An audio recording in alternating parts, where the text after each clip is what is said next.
Hey, it's your boy, Fall.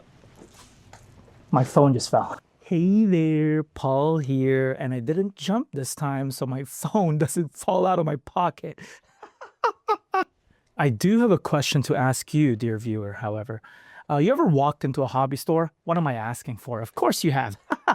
Anyway, you ever walked into a hobby store and you, while walking past the Warhammer section, going to Tamiya or whatever, you ever wondered to yourself, like, what's the point of these figures? Like, why? Why are they there? Or you went past the display case for a hobby store, complete with painted figures, and you noticed the Warhammer figures. Like, what's the purpose besides looking pretty? Well, I'm here to tell you, dear viewer, what's the purpose of this and this besides painting them, and that is for playing. Yes, you can play with these figures. Now, I'm not trying to justify the cost of Warhammer figures because God knows they're expensive and God knows why, really.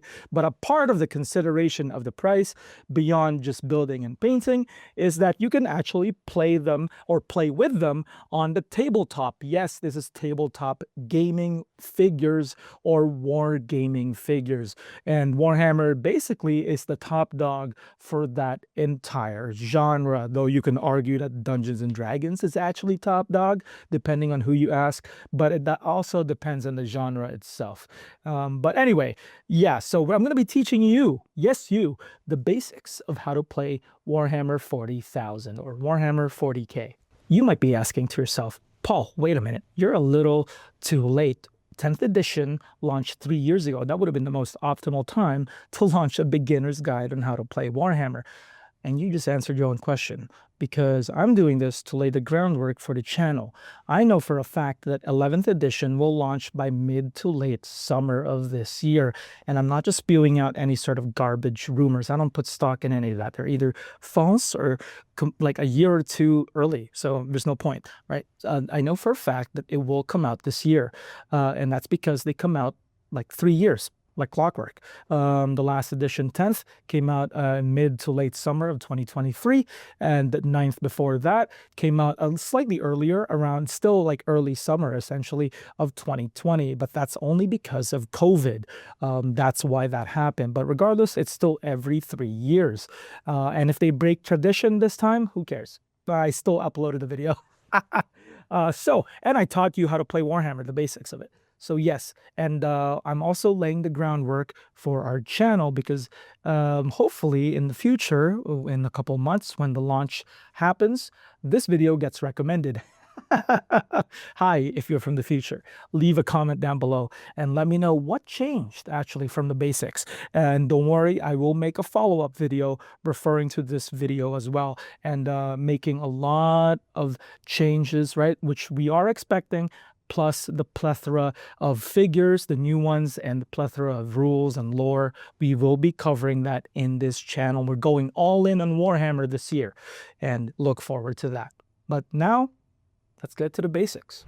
When you open any Warhammer kit, or at the very least modern Warhammer kit, you're going to be hit with a couple of things. Obviously, firstly, the sprues themselves, or sprue, depending on how small the model kit you got is. If it's just an individual, you'll only really have one sprue, maybe two, but obviously a pack like that will have multiple like this. And we do encourage you to build and paint the mini first before coming back to this video. If not, obviously, you're welcome to. Who cares, really?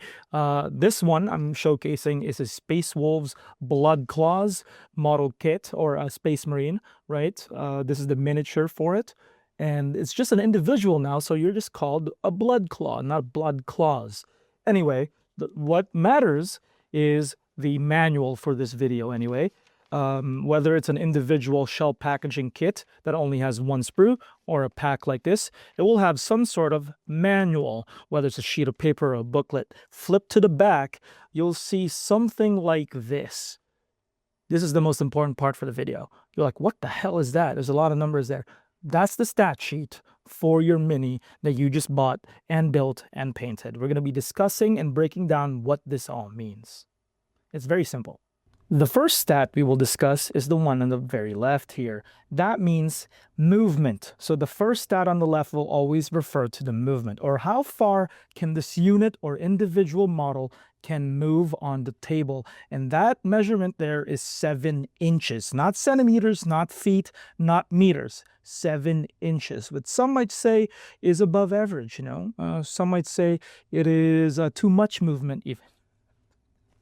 Anyway, let's show it on the table here. And let's go 7 inches. There we go. And your Space Marine has 7-inch movement. So just go to the very end there. So yes, that's what that means. Obviously, it's a little different for a group or a squad that like this is. I just have one built right now. Normally, they'd pile in closest to the 7-inch mark, but they'd be around there, clustered around there. That's what that means. Now, for the rest of these stats, there's one thing you need to know about Warhammer, especially on the tabletop. And it's that Warhammer is a dice game. That's right. The way you play Warhammer is that you throw a bunch of dice and make certain actions beyond movement. Every single stat beyond movement basically requires a dice, whether it's melee attacks or shooting. You need some sort of dice. And you also need dice to determine whether your character will live or die those shots or those melee swipes. So yes, dice is vastly important to the rest of the stat sheet. And I'll show you why. So grab a bunch of D6s or the 6-sided dice. It could be literally any other dice. You just grab, because it's on theme, a Warhammer branded dice or D6s. But otherwise, grab a bunch, and you're going to need a bunch. So not just one. But for the purpose of today's exercise, at least for this stat coming up, we'll be using just one. The first of the dice-reliant stats here is the number 4 with the skull on it. That refers to toughness, or how tough the enemy or your unit is to kill or get off the table.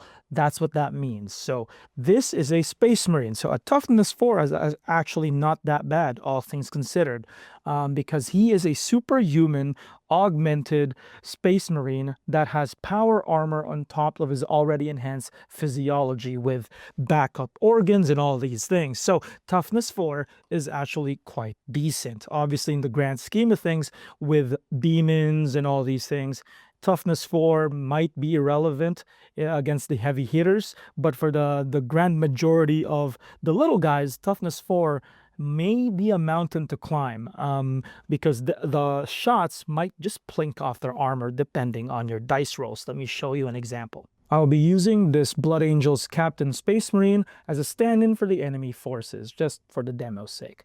So I'm just going to roll dice here for no particular reason. Oh, so special heads like this, or special sides on Warhammer dice, that means it's a 6. All right, so why is that relevant? So let's say my boy here, the red, I'm going to be the enemy. I'm going to be both. So let's say the red shoots the blue with this pistol stat, which is definitely not the actual pistol stat in real life, but let's pretend it is.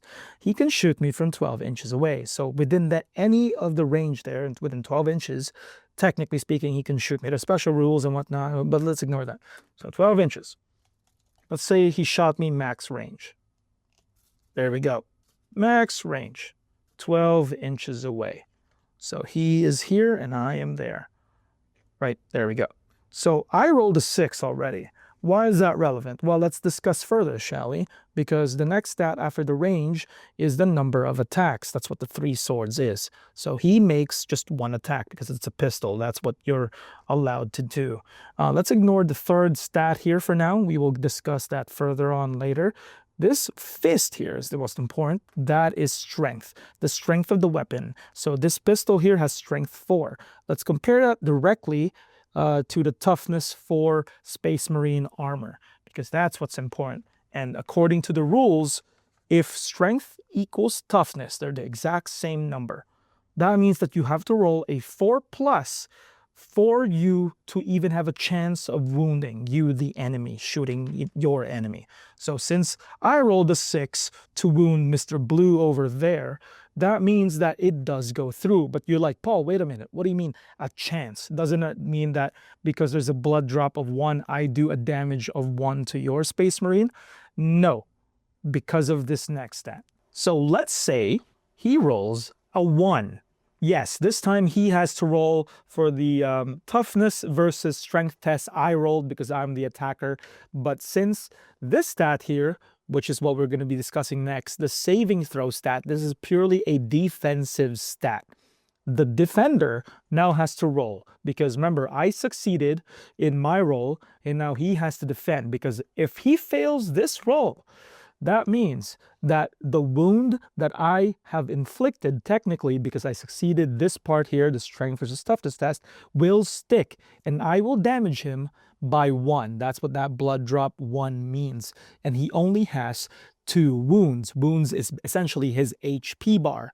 So for the damage to stick, he has to fail his saving throw. And for him to save the 2 wounds that he has, the 2 HP that he has to make a successful saving throw. So since, I guess, we pretended that he rolled a 1, which is a terrible roll in a lot of scenarios, in most scenarios, that means that the 3+ here, he fails because he has to roll a 3, 4, 5, or 6 to succeed the saving throw. But let's say he rolled a 4.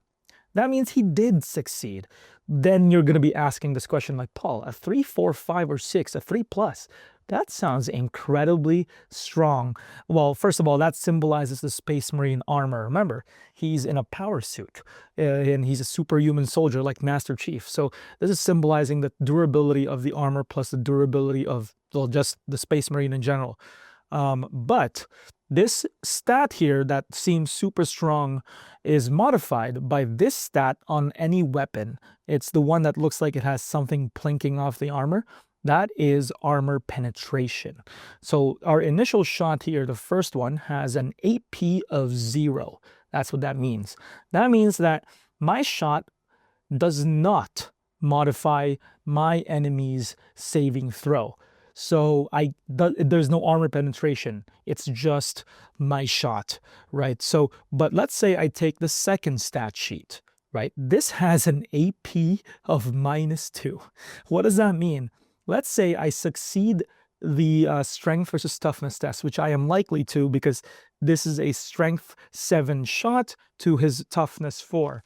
And if its strength is just higher, a 3+ roll on my part will succeed. And the only thing he has to do now is to succeed his own saving throw if I succeed. Because I attack, he defends afterwards with the saving throw. But since I modified it with the AP of -2, he now has to make a 5+ saving throw. You know what that means? 1, 2, 3, and 4 fails. He has to make a 5 or 6 to succeed. This stat is there to make saving throws borderline impossible. Or yeah, borderline impossible to just maybe harder a little bit. There's a lot of weapons with AP 0 or AP 1, so it goes from 3+ to 4+, which is still okay. 50-50 essentially on a 4+. But a 5+? Oh, now we're talking. But right here, this is a plasma pistol. I'm pretty sure the hazardous one. The last stat, this is a -3, by the way.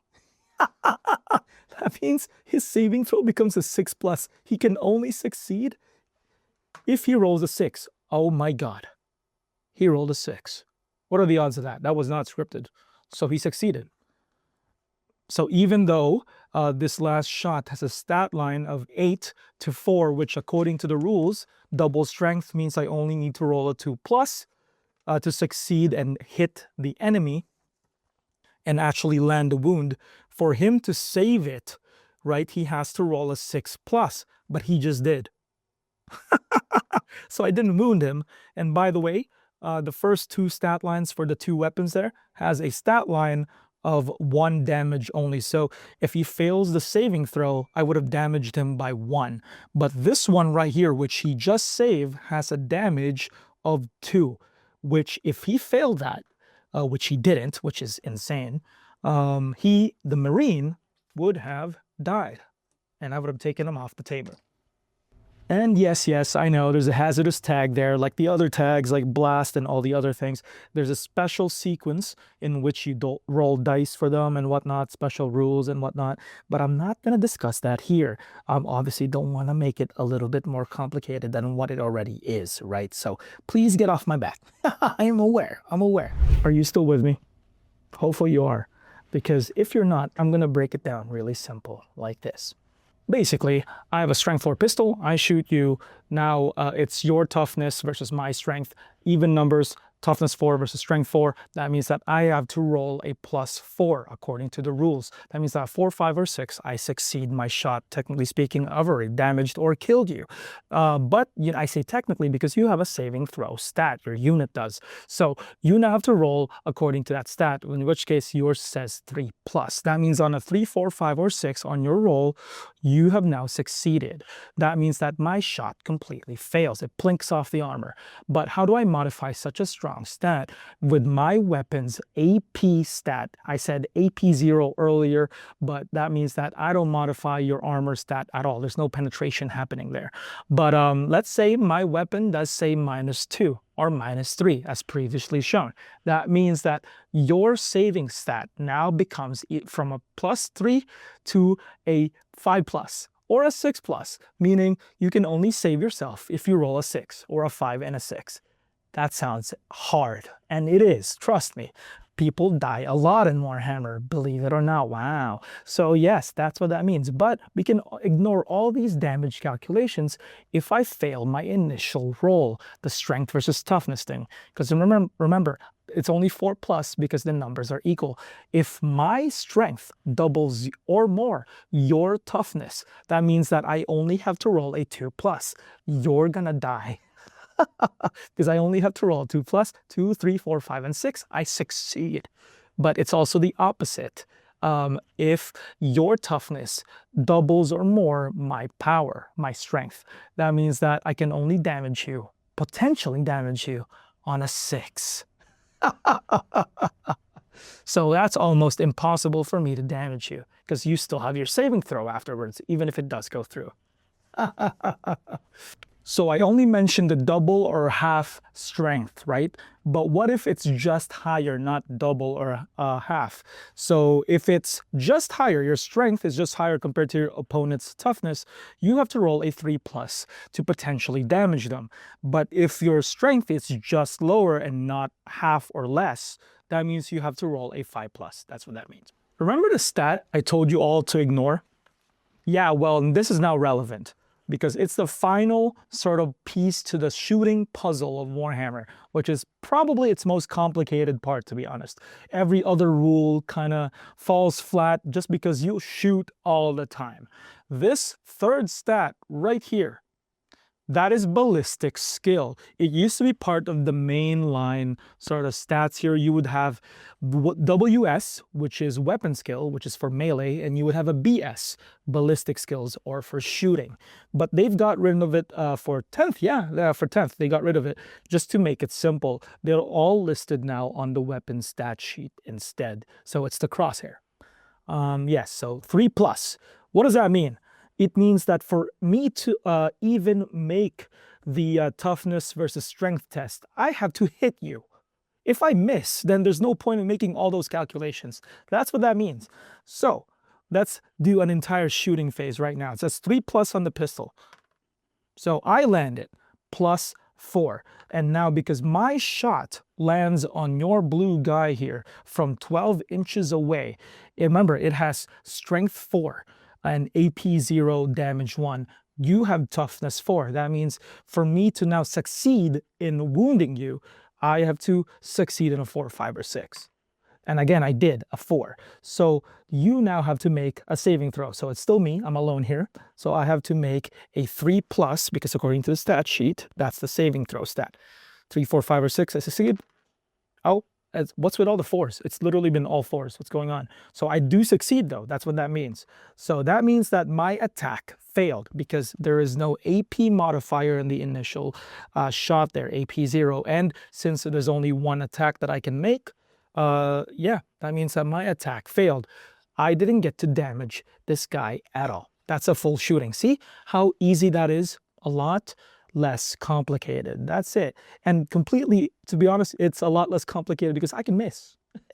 I can just completely miss. Very quickly here, the last two symbolizing this symbol, that's melee attack. And there's no range modifier where the 12 inches would have been because it's melee range. Your bases literally have to be touching. So that's what that means. So this one, this melee attack, has 4 attacks compared to the 1. So to be honest, to simplify it, we'll just grab 4 d6s. It has, well, first of all, accuracy of 3+. That's weapon skill, the same thing as the ballistic skill. So let's see if even the attacks hit here. Because if it doesn't, then the entire thing is just null and void, because I missed.